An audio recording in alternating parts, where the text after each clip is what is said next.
بسم الله الرحمن الرحيم. الحمد لله رب العالمين، والصلاة والسلام على رسوله الأمين محمد وعلى آله وصحبه أجمعين و من تبعهم بإحسان إلى يوم الدين. بینندگان عزیز و گرامی، السلام علیکم و رحمت الله تعالی و برکاته. باز هم با قسمت جدیدی برنامه قهرمانان خدمت شما عزیزان هستم. البته با قهرمان جدیدی خدمتتان هستم. در قسمت‌های گذشته برنامه قهرمانان ما در مورد یکی از ابرمردان تاریخ اسلام صحبت کردیم. اگر فراموش نکرده باشید گفته بودم تعداد زیاد از مورخین با شمول مورخ معروف جهان اسلام امام ابن اثیر رحمه الله تعالی که میگویند من تاریخ قبل از اسلام و بعد از اسلام را مطالعه کردم، اما بعد از ابوبکر صدیق و عمر فاروق و عثمان ذوالنورین و علی مرتضی و عمر بن عبدالعزیز رضی الله عنهم جمیعا هیچ کسی را عادلتر مانند نورالدین زنگی ندیدم. یعنی نورالدین زنگی را بعد از آن 5 خلیفه راشد اسلام مورخین خلیفه ششم راشد عنوان می کنند و عهد او را یکی از عهدهای طلایی اسلام عنوان می کنند. نورالدین زنگی همانند خودش شاگرد داشت، فرمانده داشت که ما امروز و در این قسمتی از برنامه انشاءالله در موردش صحبت خواهیم کرد. قهرمان این برنامه ما را شاید اطفال و کودکان نیز با نامش آشنا باشند، چون مسلمانان مشرق و مغرب با نام این قهرمان آشنا هستند، چون کارنامه ای را که این ابرمرد ما و این قهرمان ما در صفحه تاریخ خود به ثبت رسانده است چیزی فراموش شدنی نیست. هیچ کسی نمیتواند نام این ابرمرد و این قهرمان را نداند و نشنیده باشد. و اگر کسی تا امروز با نام این قهرمان آشنا نیست، واقعا به خود و به تاریخ اسلام و به تاریخ خود ظلم کرده است.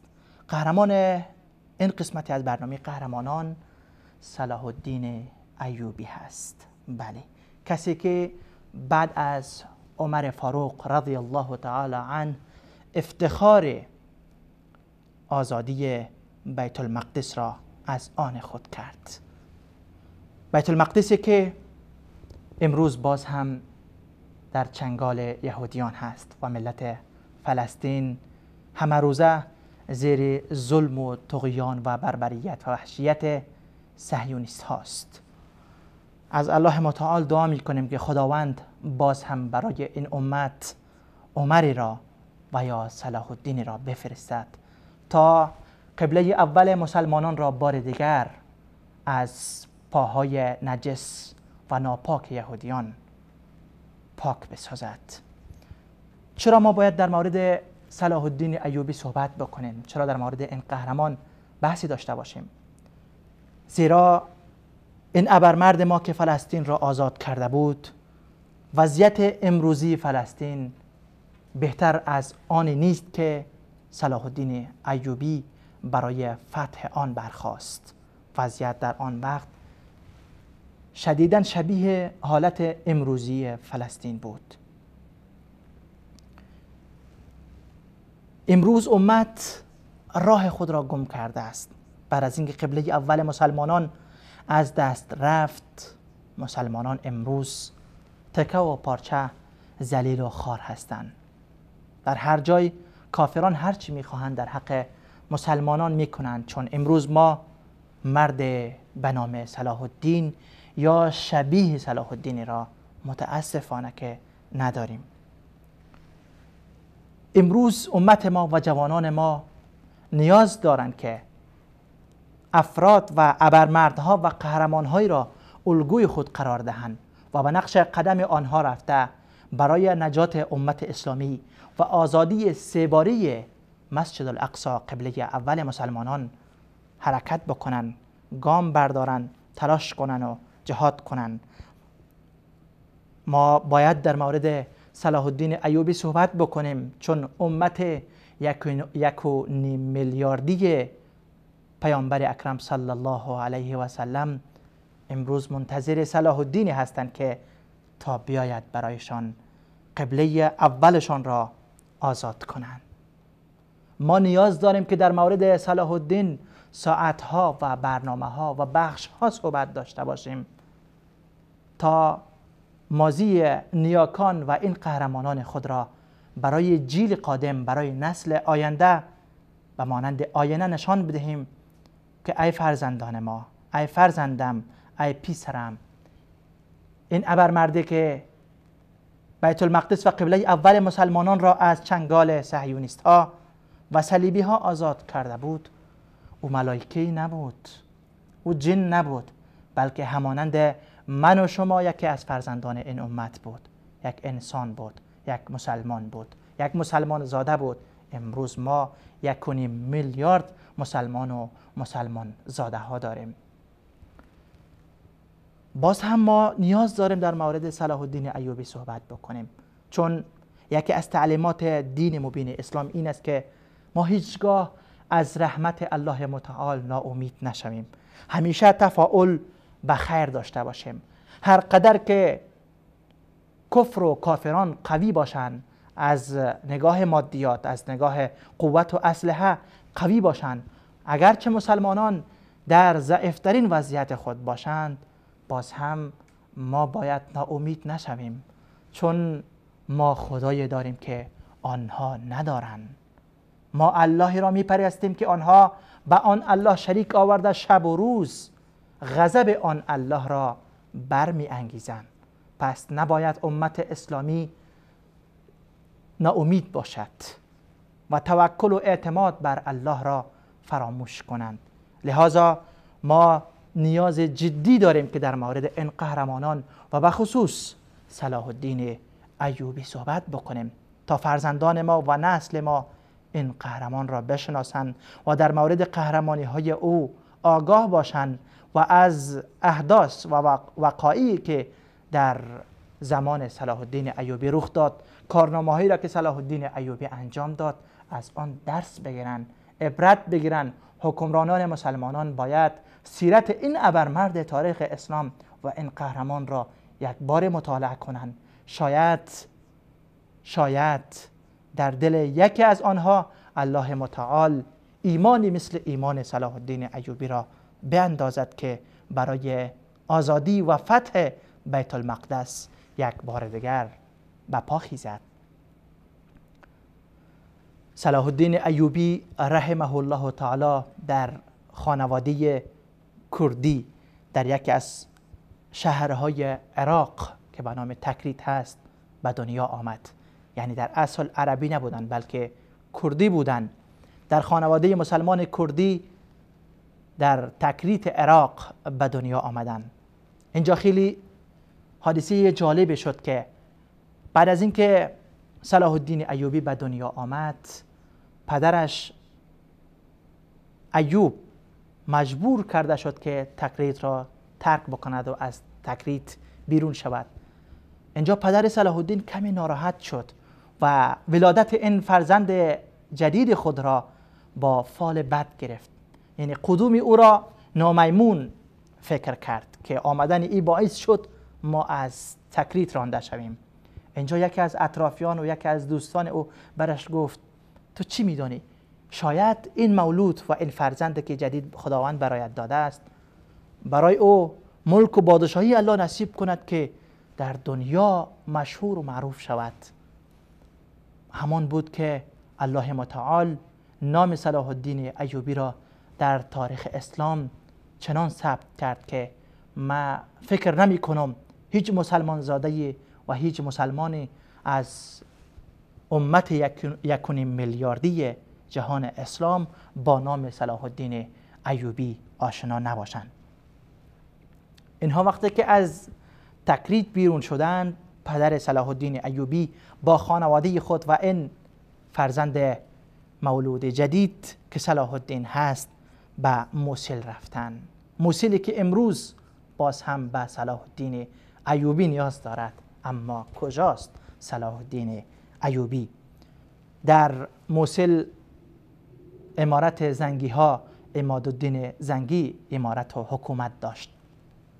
پدر صلاح الدین با خانواده خود وقتی که در موصل رفت، اینجا صلاح الدین ایوبی تحت سرپرستی پدرش و همچنان عمادالدین زنگی و سپس نورالدین زنگی تربیت یافت. نه تنها علوم اسلامی را فرا گرفت، بلکه در میدان نظامی درس‌های لازم را گرفت که در آن زمان شمشیرزنی، نیزه زنی و همچنان شهسواری یکی از چیزهایی بود که در کودکی مسلمانان به کودکانشان می آموختند و تلاش می کردند که فرزندشان یک شمشیرزن خوب باشد، یک شهسوار خوب باشد و همچنان یک تیرانداز خوب باشد. صلاح الدین ایوبی بعد از اینکه به سن جوانی می رسد، به عنوان وزیر خلیفه به مصر می رود. اینجا نورالدین زنگی عموی صلاح الدین ایوبی که اسدالدین نام داشت، او را به عنوان یکی از فرماندهان خود به مصر میفرستد، چون اوضاع مصر هم خوب نبود. مصر تابع خلافت فاطمی رافضی بود. اینجا صلیبی ها نیز تلاش داشتند که بالای مصر حمله بکنند و مصر را در تصرف خود بیارند. پس نورالدین زنگی یکی از فرماندهان خود را که عموی صلاح الدین ایوبی بود به نام اسدالدین، او را به مصر میفرستد و برادرزاده او صلاح الدین را نیز همراهش میفرستد تا همکار او باشد و معاون اسدالدین باشد.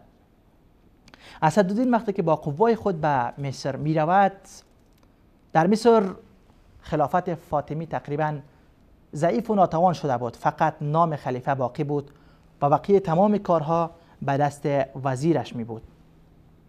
اینجا اسدالدین شرکو به عنوان وزیر خلیفه فاطمی فعالیت را آغاز کرد. تنها 2 ماه از وزارت اسدالدین نگذشته بود که خلیفه فاطمی اسدالدین را برطرف می کند و قهرمان ما صلاح الدین ایوبی را به عنوان وزیر انتخاب می کند. در تضعیف دولت فاطمی و یا خلافت فاطمی در مصر، کارنامه های نورالدین زنگی قبل از او عمادالدین زنگی و بعد از ایشان صلاح الدین ایوبی را ما نمی توانیم نادیده بگیریم. اینها خیلی سعی کردند و تلاش کردند تا دولت ظالم و جابر فاطمی رافضی را تضعیف کنند و در آخر هم به دست پاک این ابرمردان تاریخ اسلام دولت ظالم و جابر فاطمی به زوال پیوست. در مصر وقتی که صلاح الدین ایوبی به عنوان وزیر خلیفه تعیین شد، دید عبیدی ها خیلی تلاش کردند تا عقاید مسلمانان را خراب بکنند و در میانشان شرکیات و خرافات و خزعبلاتی را که ما امروز در میان شیعیان و روافض میبینیم اینها را ترویج دهند. اکثری این خرافاتی که در میان روافض عام شده است، تعداد زیاد اینها از عهد همین فاطمی ها هست و قبل از او بویهی ها نیز در این راستا فعالیت های شومی داشتند و بعد از آن صفوی ها آمدن، آنها نیز در خرافات و خزعبلات اینها افزودند و بعد از او ولایت فقیه یا آخوندها آمدن و تا امروز این خزعبلات هر روز بیشتر می شود.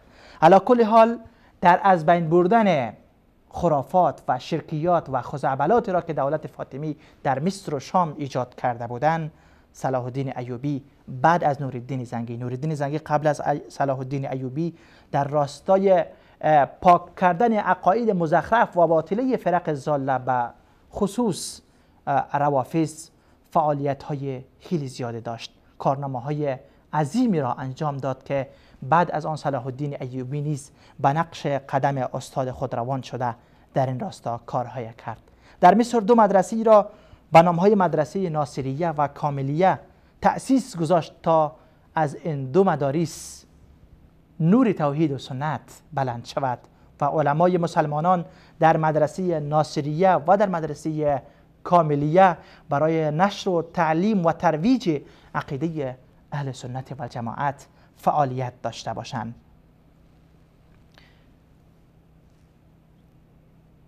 اینجا صلاح الدین ایوبی بعد از وفات نورالدین زنگی، وقتی که نورالدین زنگی وفات می کند، تا یک مدت پسر نوجوان او به عنوان امیر باقی می مانند و صلاح الدین ایوبی به عنوان یکی از فرماندهان معروف دولت زنگی.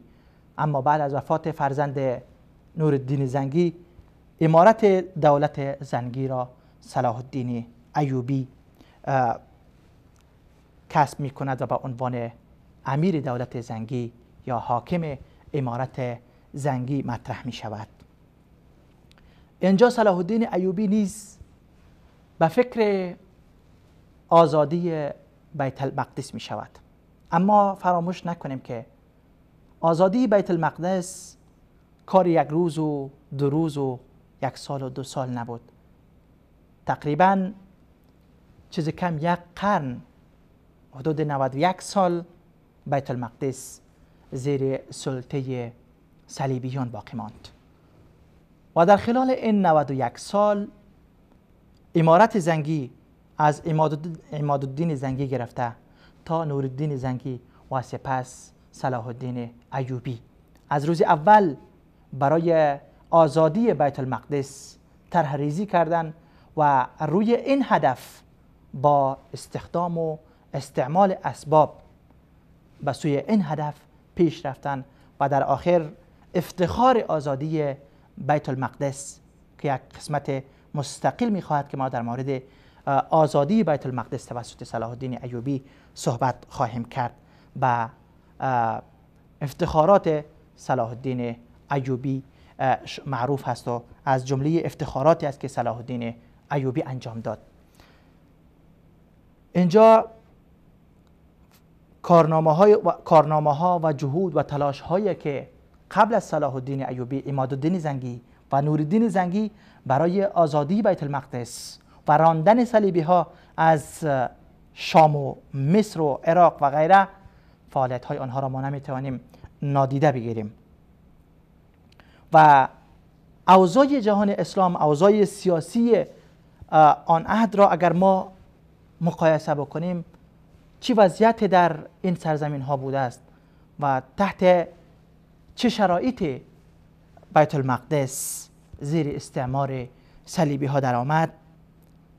از ناحیه دینی ما گفتیم که دولت عبیدی و یا دولت فاطمی رافضی و دیگر فرق ضاله مثل اسماعیلی ها و غیره برای از بین بردن عقاید ناب اسلامی فعالیت کرده بودند.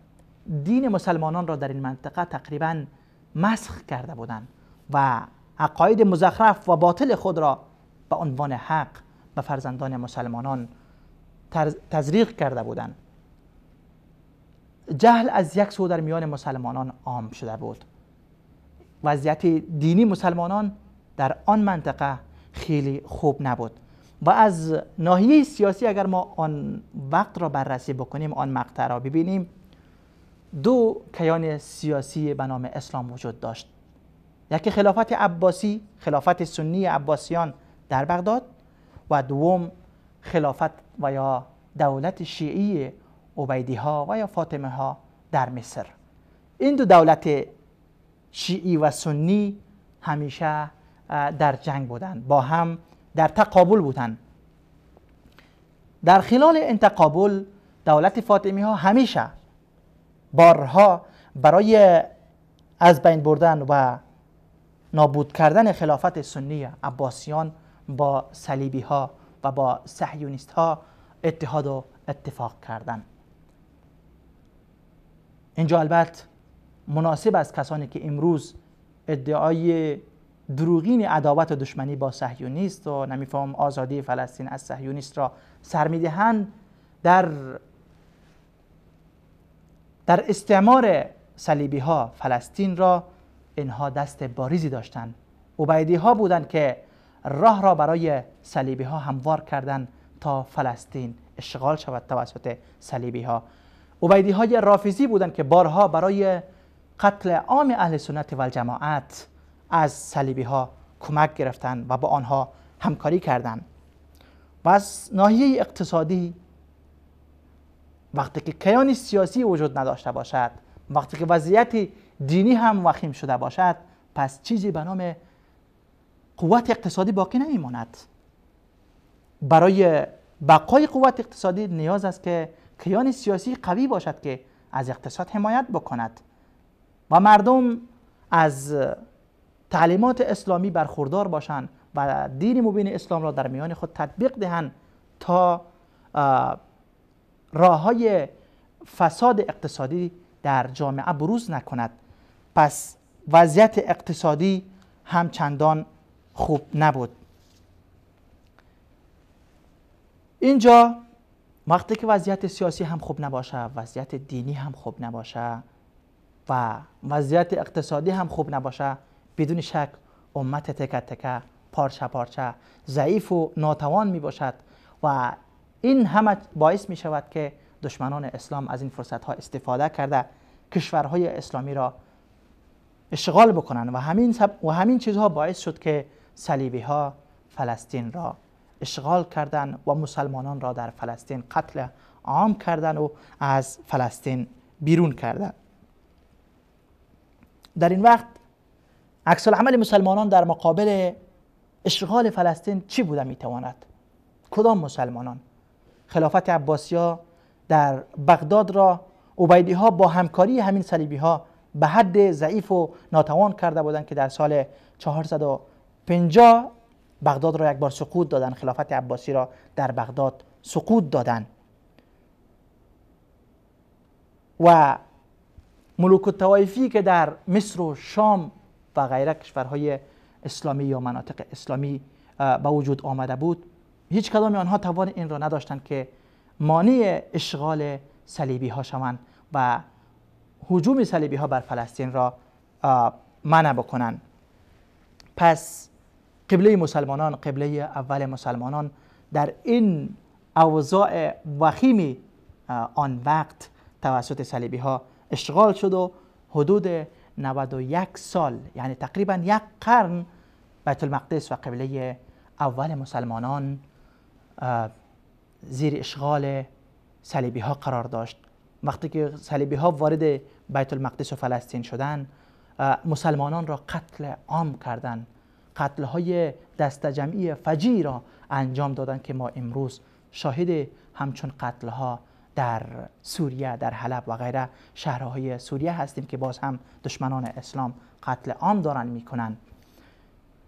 فلسطین در اشغال آنها تقریبا 91 سال ماند. اینجا امارت زنگی یا دولت زنگی ها از عمادالدین زنگی گرفته تا نورالدین زنگی تا صلاح الدین ایوبی، تنها اینها بودند که خواب آزادی فلسطین را می‌دیدند و برای آزادی فلسطین کارنامه های نورالدین زنگی خیلی ملموس و مشهود هست.